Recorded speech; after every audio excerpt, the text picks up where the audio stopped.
Hello guys, good morning. जैसा कि कल हम लोग ने बना करके देखे थे पाइथागोरस प्रमेय को साबित किए। आज हम लोग क्या करेंगे? आज हम लोग साबित करेंगे दो समरूप त्रिभुजों के क्षेत्रफलों का अनुपात उसके संगत भुजाओं के वर्गों के अनुपात के बराबर होता है। इसको साबित करेंगे। 5 नंबर में हर साल आता है, जैसा कि हम लिख दिए हैं VVI BECB 2026 के लिए। देखो आराम आराम से समझेंगे और एक बार में समझ जाओगे, इतना हमको बिलीव है। कल भी बहुत अच्छा समझ में आया होगा, आज भी देखो। अब स्टार्ट करते हैं।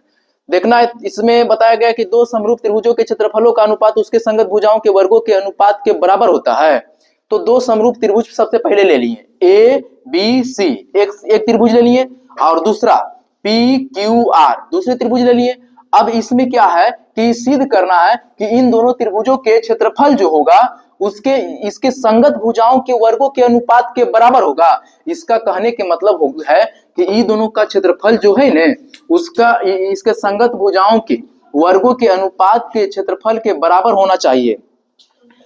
देखिए, अब इसमें क्या करते हैं कि इसका क्षेत्रफल ABC का क्षेत्रफल और PQR का क्षेत्रफल उसके इन दोनों के संगत भुजाओं के वर्गों के क्षेत्रफल के बराबर होना चाहिए। इसका मतलब देखो, ABC का क्षेत्रफल और PQR का क्षेत्रफल, दो त्रिभुज है, दोनों त्रिभुज के क्षेत्रफल हो गया। अब उसका अनुपात उसके संगत भुजाओं के वर्गों के अनुपात के बराबर होता है, इसको साबित करना है। तो संगत भुजा के मतलब हो गया ना कि इसका ई भुजा लिए, इसका लेफ्ट हैंड देने से लिए तो इसका भी लेफ्ट हैंड वाला लेंगे, यानी AB लिए इसका तो इसका भी लेंगे PQ। तो देखो AB बटा PQ है। फिर उसका राइट हैंड लिए तो इसका भी राइट हैंड लेंगे। तो देखो, इसका लिए AC तो इसका भी लिए PR। अब इसका लिए आधार लिए इसका तो उसका भी आधार लिए, BC इसका लिए तो इसका भी QR। यानी ये दोनों त्रिभुज के संगत भुजा कहलाता है, यानी संगत। इसका लेफ्ट तो इसका भी लेफ्ट, इसका राइट तो इसका भी राइट, तो ही संगत कहलाता है। तो यही जो थ्योरम है, थ्योरम के हिसाब से हम ये लिखे हैं, सिद्ध करें कि दो समरूप त्रिभुजों के क्षेत्रफलों का अनुपात उसके संगत भुजाओं के वर्गों के अनुपात के बराबर होता है। तो यही वाला भाषा को मैथमेटिकल रूप में हम ऐसे करके लिख दिए हैं। अब इसको हमको साबित करना है, प्रमाण देना है कि रियल में होता है या नहीं होता है। तो चलो अब हम साबित करते हैं। देखो, कुछ लिख दिए थे कि आप लोग को आसानी हो, इसलिए हम ऐसा लिख दिए हैं कुछ। अब देखो इसमें क्या किए हैं, तो रचना किए। रचना क्या किए हैं, तो त्रिभुज ABC में क्या किए, त्रिभुज ABC में AM लंब लिए हैं BC आधार पर। तो AM लंब लिए हैं BC आधार पर। देखो BC छूट गया तो C लिख देते हैं, BC पर। उसके बाद तथा त्रिभुज PQR में PN लंब लिए हैं QR पर आधार पर। तो लंब लिख लिए। ये जो लंब है वो मैथमेटिकल भाषा है, इसलिए इसको मैथमेटिकल भाषा में लंब बोला जाता है। इसका मान 90 डिग्री होता है। चलो ठीक है, 90 डिग्री होता है इसलिए क्योंकि ये होता है क्या, स्ट्रेट लाइन है। स्ट्रेट लाइन पर मतलब 90 डिग्री होता है। किसी सरल रेखा पर बने कोनों का मान 180 डिग्री होता है, लेकिन किसी सरल रेखा पर बने कोनों का मान 180 डिग्री होता है। ये पूरा 180 डिग्री हो गया। अब इसको काट देंगे तो ये 90 बन जाएगा, ये 90 बन जाएगा। तो इसका मतलब है कि ई पटी 90, ई पटी भी 90, तो इसी को लंब कहा जाता है। ठीक है, समझ गया होगा। चलो इसको मिटा देते हैं। अब देखो, हमको जो काम की बात है उसको बताते हैं और क्लियर करते हैं। तो सबसे पहली बात क्या करना है दोस्त, समझो। सबसे पहली बात क्या है, इतना तो कर दिए। अब क्या करते हैं कि दोनों त्रिभुज तो समरूप है, हम जानते हैं। तो दोनों त्रिभुज के क्षेत्रफल निकालते हैं और समीकरण बनाते हैं। तो चलते हैं, त्रिभुज ABC का क्षेत्रफल बटा त्रिभुज PQR का क्षेत्रफल। ठीक है, यहां तक समझ में आ गया होगा। अब दोनों का त्रिभुज के क्षेत्रफल लेते हैं। तो पहला त्रिभुज का क्षेत्रफल क्या होगा, 1/2 आधार गुने ऊंचाई। तो ABC का आधार क्या है, BC है, तो BC कर देंगे आधार, और इसका ऊंचाई क्या है, AM है, तो AM कर देंगे ऊंचाई। चलो ठीक है, अब नीचे वाला त्रिभुज की लो।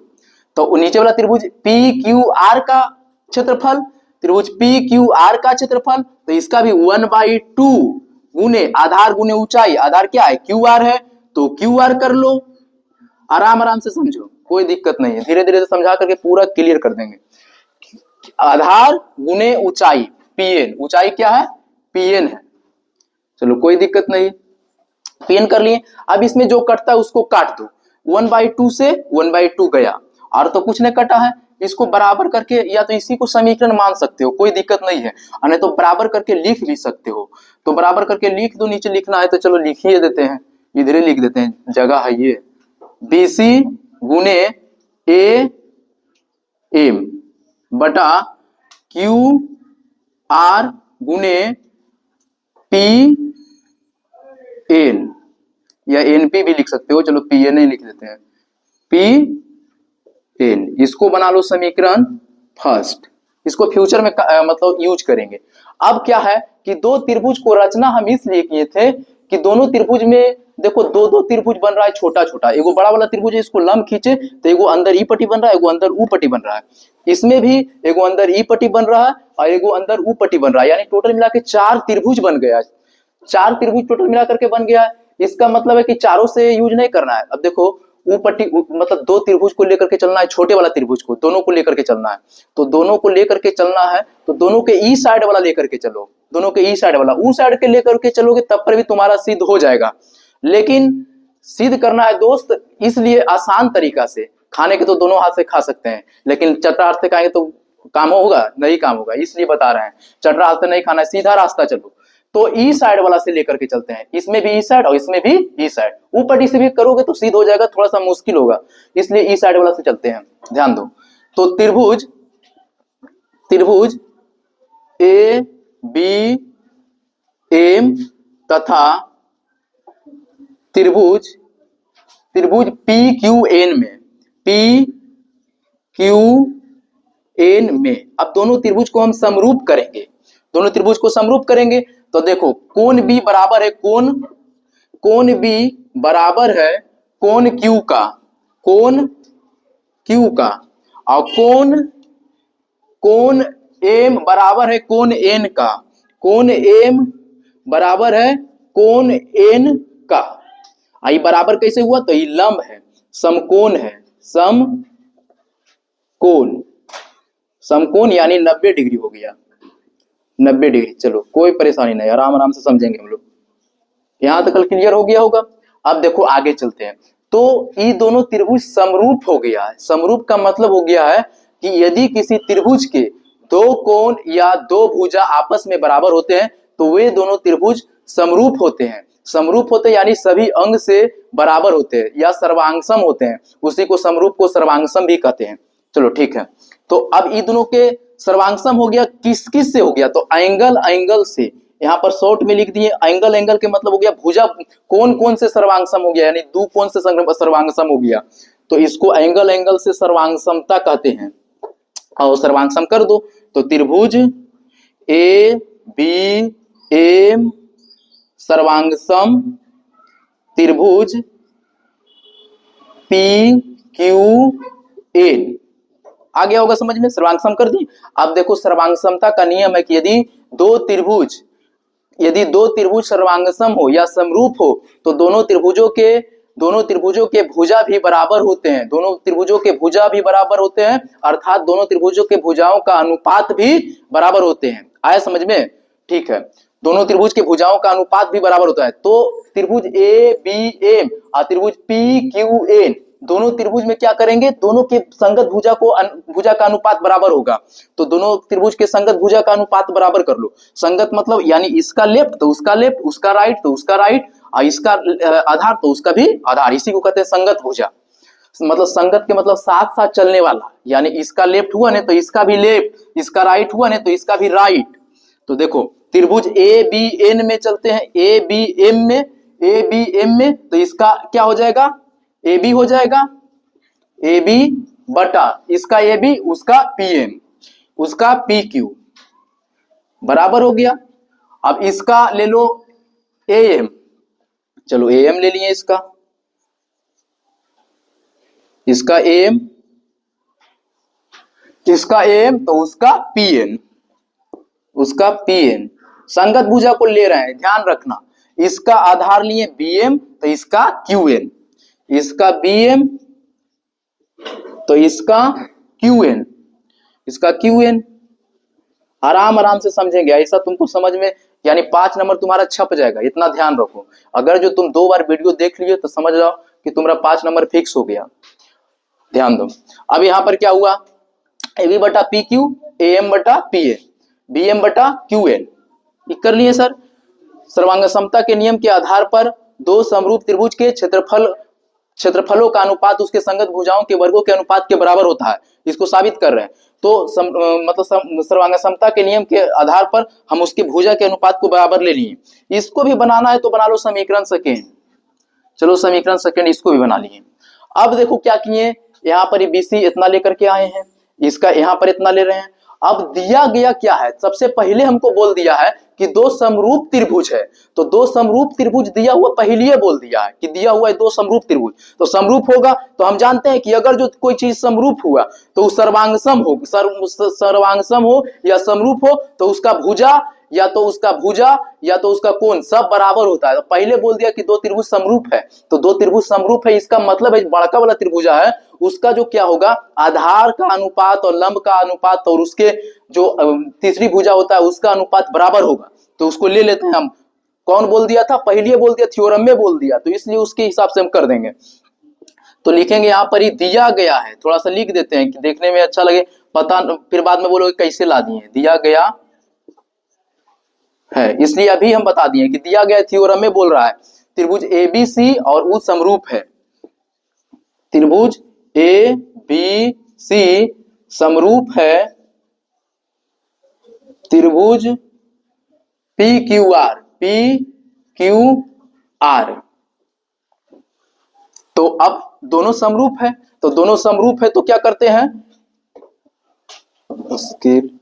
स्केल दोनों समरूप है। अब यहां से इधर बनाते हैं क्योंकि जगह देखो खत्म हो गया है बाबू, जगह खत्म हो गया तो इधर बनाते हैं, कोई दिक्कत नहीं, एक ही बोर्ड में बताएंगे और अच्छे से समझ में आ जाएगा, थोड़ा सा टाइम लगेगा,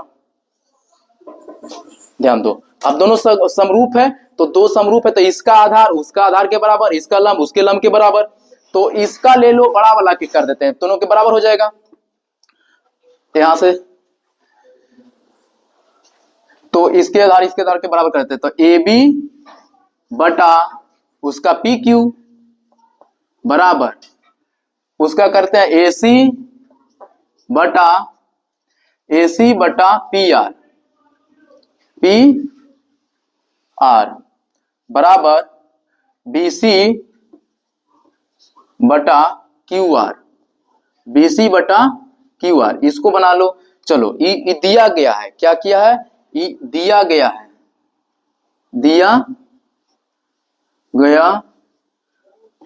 है, मैंने तो लिख दो प्रश्न से,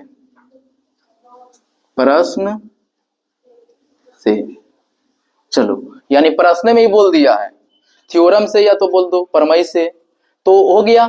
अब इसके हिसाब से इसका कहने के मतलब है, यहां पर ध्यान दो एक चीज, जो हम यहां पर देख रहे हैं AB बटा PQ, तो यहां भी आ रहा है AB बटा PQ, AB बटा PQ इसका बराबर है, इसका भी बराबर है, और AB बटा PQ सब के बराबर है, तो एक हिसाब से लग रहा है देखने में कि ई वाला पूरा और ई वाला पूरा सभे बराबरे है, इसका मतलब हो गया कि आपस में सब बराबर है, तो एक हिसाब से चलेंगे अब, और हम लोग मान लिखा गया कि दो, हम जानते हैं कि तीनों बराबर हो जाएगा आपस में, तो एक हिसाब से हम क्या करते हैं, AM बटा PM को बराबर करते हैं, AM बटा PM के एक भुजा बराबर करके उसके हिसाब से प्रूव कर देंगे। तो चलो तो चलते हैं यहाँ पर ही, इस हिसाब से लिख सकते हैं AB बटा PQ बराबर AC बटा PR बराबर BC बटा QR बराबर, यहां पर से देखो AM बटा PN लेते हैं, वो बराबर होगा, तो लिख लेते हैं एगो दोनों में से कोनो, AM बटा PN बराबर, यो लिखना है तो लिखिए दो, कोई दिक्कत नहीं है, नहीं तो छोड़ देते हैं, ऐसे आपस में सब बराबर, एगो दिखा दिए इसलिए कि आपको पूरे अच्छे से समझ में आ जाए आप लोग को, इसलिए हम इसको दिखा दिए हैं, नहीं तो इसको भी लिख सकते थे, इसे बड़ा हो जाएगा, देखने में नहीं सही लगेगा, इसलिए यहीं पर ही छोड़ देते हैं। अब देखो चलते हैं समीकरण फर्स्ट से, समीकरण फर्स्ट से। समीकरण फर्स्ट में क्या है, BC बटा AM, BC गुने AM, QR गुने PN कर दिए छोटू। अब इसमें क्या करते हैं, बराबर दो, बराबर दिए। अब यहां पर एक चीज समझाते हैं, कंफ्यूजन नहीं होना है। इसका यहां पर कह रहा है कि सब बराबरे है, सब बराबर है। इसका मतलब है जैसे हम लोग सामान खरीदते हैं, मान लो चावल खरीदने गए हैं, तो चावल खरीदने गए या तो एक बोरा चावल खरीदते हैं 50 केजी, तो कितना बड़ा बोरा रहता है। अब बटकारा से तोलते तो इतनी को रहता है, इतनी हो। तो ऐसा थोड़ी है कि दोनों के वजन अलग हो गया, वजन बराबर है लेकिन जो है आकार अलग हो गया। तो इसका मतलब है कि ये दोनों बराबर, पूरा जो है बराबर है, खाली मान अलग अलग देखने में लग रहा है।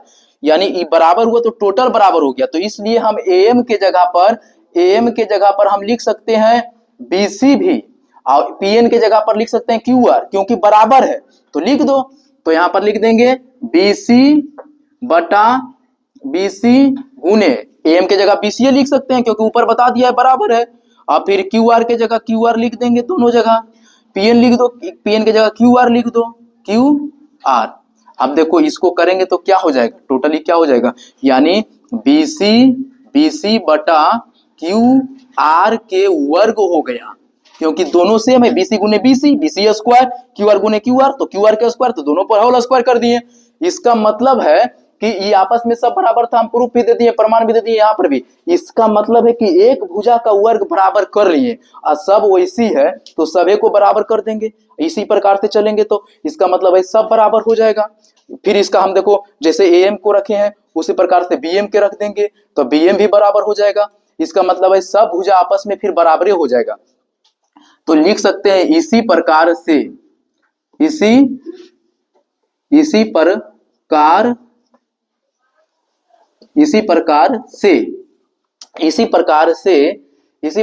त्रिभुज ABC का क्षेत्रफल त्रिभुज PQR का क्षेत्रफल के बराबर हो जाएगा टोटल मिला करके। इसी प्रकार से करेंगे तो हो जाएगा क्लियर। BC बटा QR के स्क्वायर कर दिए हैं, उसी प्रकार से इसको भी डाल सकते हैं क्योंकि सब तो बराबर हो जाएगा। BC गुने BM को 20 कर देंगे तो लिख देंगे यहां पर ही त्रिभुज ABC का क्षेत्रफल बटा त्रिभुज PQR का क्षेत्रफल। अब बराबर लिख दो पूरा, क्योंकि हम एगो दिखा दिए तो इसी प्रकार से सब हो जाएगा। अब सब कोई अगर को दिखाना कोई जरूरी बात नहीं है तो लिख देते हैं यहां पर ही AB